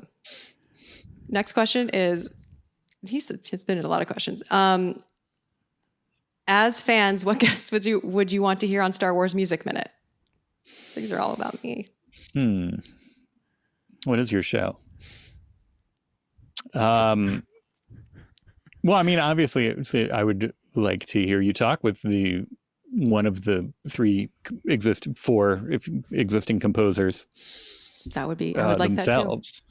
That would be. But then also, I feel like that. I don't know. Beck. Can I tell you why I don't like to? Personal. I'm sort of like, I would actually really like to talk to John Powell. John Williams, Right. I'm sure doesn't do like. There's no hope for John Williams. He doesn't really do stuff like he doesn't do stuff like this, and I like him for it, honestly. Keep him away from the fandom, please. Yeah. But John Powell, I think, would be really great to talk to because he's great in interviews. Like he actually says stuff that is interesting, like real stuff. He's just honest and says stuff. But I feel like some of the other interviews that I've heard with composers make me even not want to seek out talking to them really. Like I'm going to say Taylor Swift. Just I feel like you get a lot of viewers if you That's true. Yeah, let's be mercenary about it at least. Yeah. Right. Yeah. Business Obama investors. The Obamas. Yeah. There you go. No, that would. They like Star Wars. No, those would be quite. You should totally have them on. Or I was going to say Mako Monardo. Are they alive? That would be. Yeah, Mako's like 80 something, I think. Oh, that would be cool. Yeah. And finally, not to lead you into questions about your own plans, but so Star Wars Music Minute will next cover The Empire Strikes Back, which is true. What questions or topics would you be interested in revisiting if you were to go back to that film? Us? Yeah. Specifically with the music or No, just anything. in general? Do you have any things that you wish you could do over about that season? Oh, it's been so long. I don't remember what we did. Never mind what we would want to do differently because I can't remember that. Probably. I feel like we didn't, other than during the asteroid fields. I remember it coming up then, and maybe the Imperial March. I feel like we didn't talk about the music much at all during that season. So that'd be interesting to think about some of the other things, like the Han Solo and the Princess music and the other. And there was also, go ahead. No, I was going to say they recycled, I think, a bit of music from Empire that when they're trying to rescue Luke and Han in the snow and the speeder's going dun dun dun dun dun dun dun dun dun dun dun dun. Didn't they reuse some of that in Solo? I feel like they reused some of that music. Oh yeah. Oh, you talked about this on your podcast. Yes, the reminiscence, the whole Kessel Run, the whole Kessel Run interpolated like asteroid field, here they come, like it. And like that thing too. Mm-hmm. Yeah, that's true. Yeah. Death Star Sting. Yes. Yeah. So I have yet to listen to your Empire Strikes Back season. So I'm sure I will listen to it and be like, oh, This they interview missed is a over. music thing. Oh yeah, sure we will. We were kids back then. We didn't know what we were doing. Yeah, we didn't know what we were doing. Yeah. If one thing that I'm nervous about is that I don't have the best handle on the differences between like the different editions. So my default is special editions and later. Yeah. And so I feel like I'm trying to study up as much as I can because I don't have much personal. Empire has the least amount of changes. Okay, in good, it, so good. You're mostly. And I have time to prepare for Jedi, which Like will be. they put some windows into Cloud City, and then there's a shot of Darth Vader saying, "Bring me my shuttle." That's pretty much the only changes. So it's the least tinkered with. Yeah. Thankfully. Depending on what, because even since the special edition, there have been more changes too. So depending on where you're coming into it, if you're watching special edition, you're watching Blu-ray, or watching Disney Plus, like there's because there's screaming or not screaming, Right, some sound mix stuff.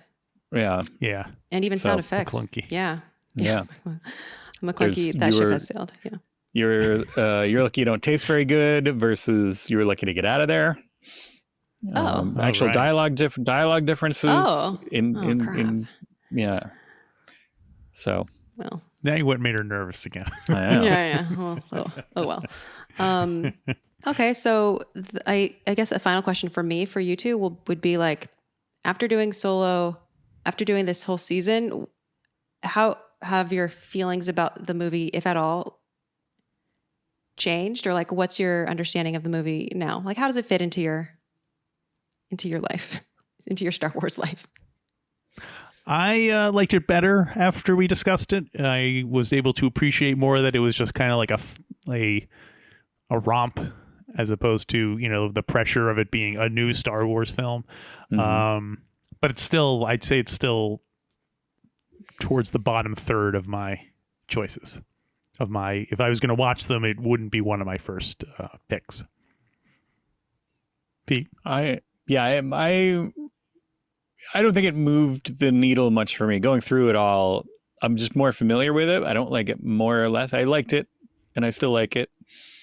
But I don't think going through it didn't change much about it for me. Yeah, fair enough. But just it was fun to revisit it, but I don't feel like I like it more, and I certainly don't feel like I like it less. I was just like, oh yeah, all right, that was about as fun as I remembered it. Yeah.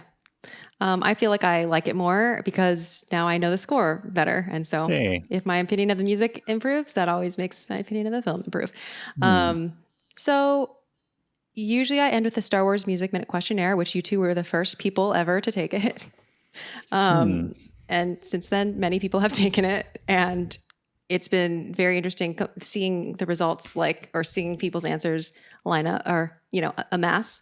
And so I'm going to ask it to you again, and you can give new answers, or you can say, sticking with my old one.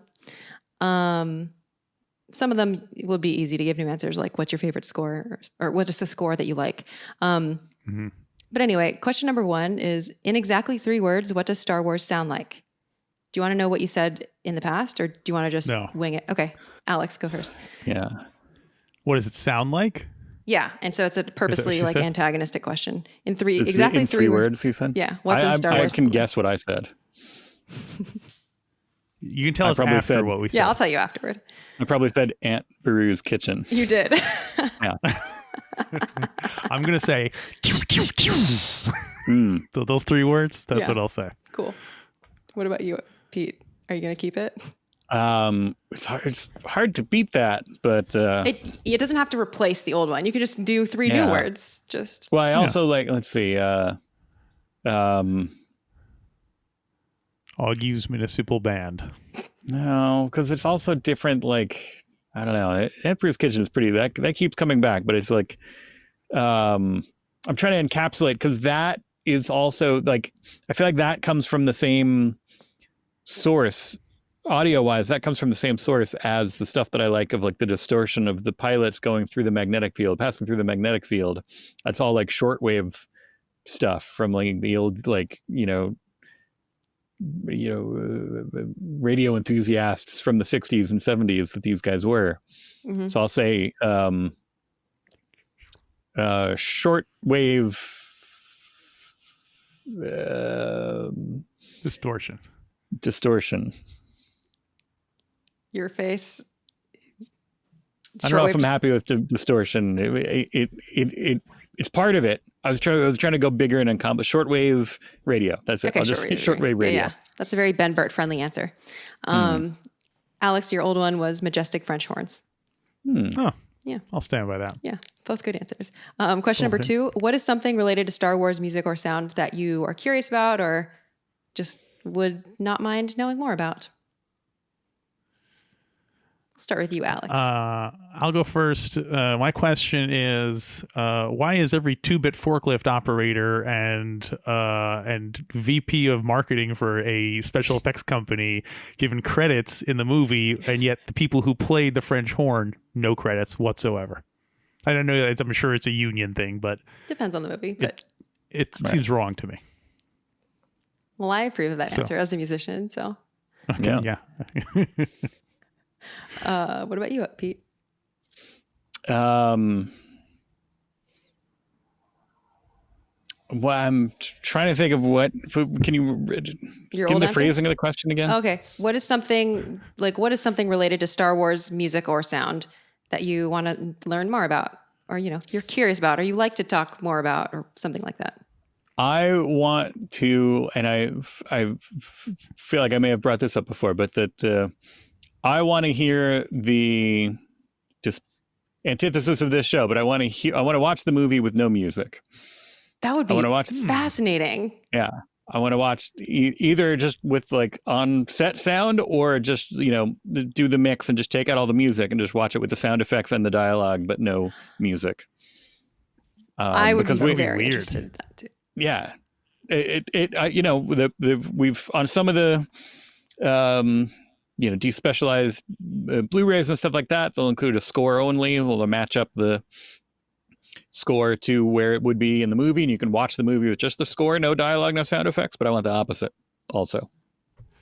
I would like that too. You're not the first person who has said something like that, like sort of just wanting to know the onset. Like, you mean including all the onset, like.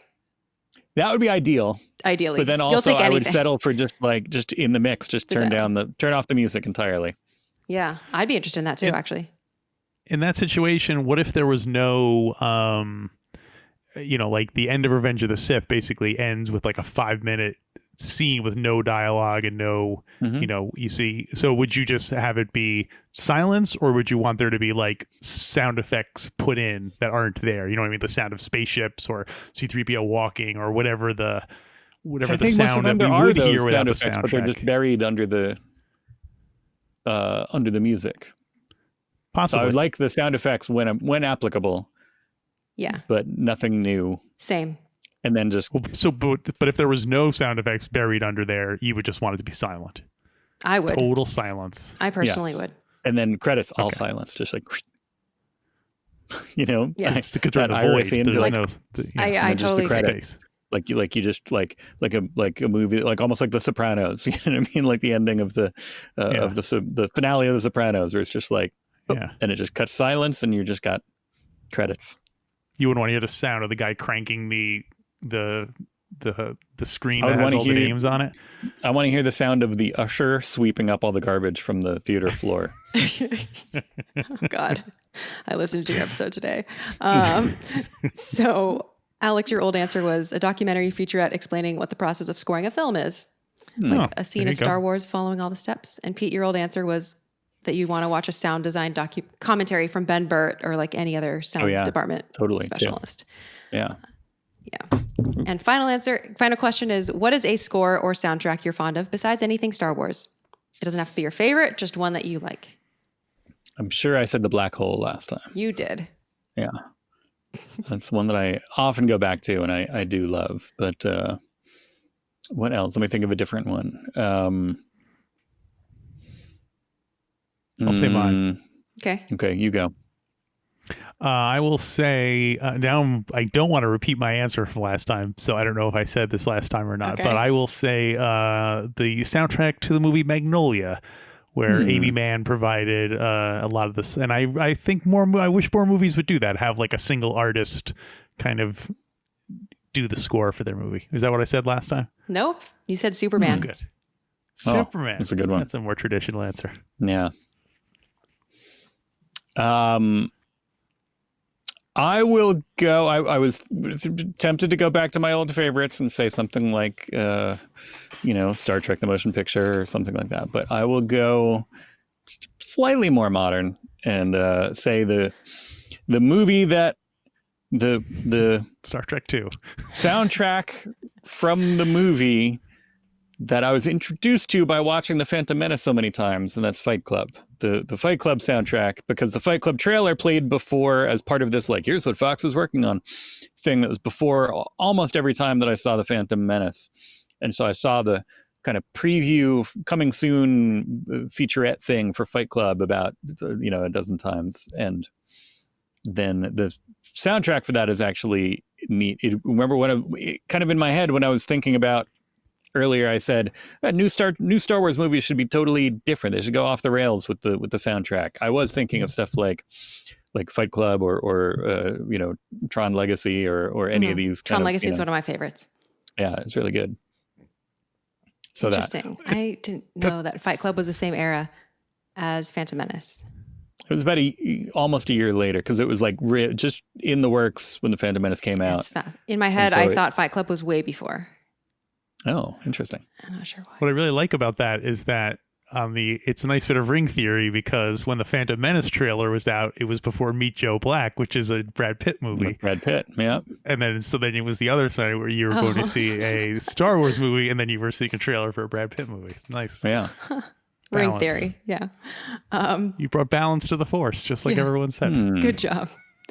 All right, the themes from this set of minutes were the Rebel fanfare, Young Han Solo, searching variant. Yeah, Young Han Solo heroic, the Star Wars main theme, A section, B section, descending heroic tetrachords, just an incidental motif that is in the Star Wars main theme. L3, Han and Qi'ra, and secrets. And if you are on the soundtrack, this is Sabacc rematch / To Tatooine, also known as Dice and Roll. And then we also listened to the super extra deluxe end credit suite, which I do recommend, the deluxe edition of the soundtrack. If you like the music in this film, or want to hear kind of John Powell's fuller take on this. And let's see, that's about all the notes I have. Where are you all hanging out these days? Like not in person, just online. Like, where can people find you during your hiatus? Where can people listen to you and watch you? Well, even though Star Wars is done, my brother and I are still chugging along, doing one episode a week of the Godfather Minute. We are currently about 75 minutes into Godfather 2. So it's 1 minute per week? Just 1 minute per week. Wow. And we have probably another 3 years left or something. It's crazy. Maybe not 3 years, maybe like 2 years left. Yeah. So we're in it for the long haul. But Godfather Minute, you can find it wherever you download podcasts. It's on YouTube, or go to godfatherminute.com. And I'm in the opposite boat, where my other sideshow is also on hiatus right now, in a sense. We're doing one episode a month of movie Star Trek, the original cast movies at ABCDTOS. We did the whole original series in alphabetical order. Now we're doing the original cast movies in alphabetical order, but we're only doing one a month while we take a breather and figure out what we might be doing next. But I have essentially no shows coming out on a regular basis right now. We'll see how long my brain will let me do that. Probably not too long, and I'll have something stupid to occupy my time shortly. So you don't like hiatus? I do for like 2 weeks, and then I start to get antsy, and I'm just like, what other things could I do? I know. And then you could do Empire Strikes Back again. Alex is like, no, thank you. No, I'm on board. Yeah, you're on board. Are you going to be covering Andor and like the Disney Plus shows? I think we're going to be doing Andor probably just as our Saturday show on our Patreon. And that will... And the Bad Batch? Bad Batch we haven't watched at all. Oh, you haven't? We Oh, don't okay, cover, okay. We don't cover any of the animated. P Okay. doesn't watch. Yeah. He's watched like one episode of the Clone Wars. So Okay. Well, I know. we're I about watched one to. episode of Rebels. Oh, interesting. Yeah. Okay, so we're about to be inundated. I feel like with a lot more shows in the pipeline. So I don't really remember when all those are coming, but yeah, Ahsoka is eventually coming, and Mandalorian. yeah. We do cover live action. We currently do not. We leave the animation for. Because we were already behind on that, so we. Yeah. Understood. So follow. If you want to hear more of Pete and Alex, follow their other podcasts or their Patreon for some Andor stuff. On Star Wars Music Minute, we'll be doing live streams after all the Andor episodes. We took a break for Kenobi, but we'll be doing Andor for better or for worse. Hopefully for better. I'm actually excited about it. And with that, there's one more episode left to this film, Solo, A Star Wars Story. And may the Force be with you. Thanks for listening to Star Wars Music Minute.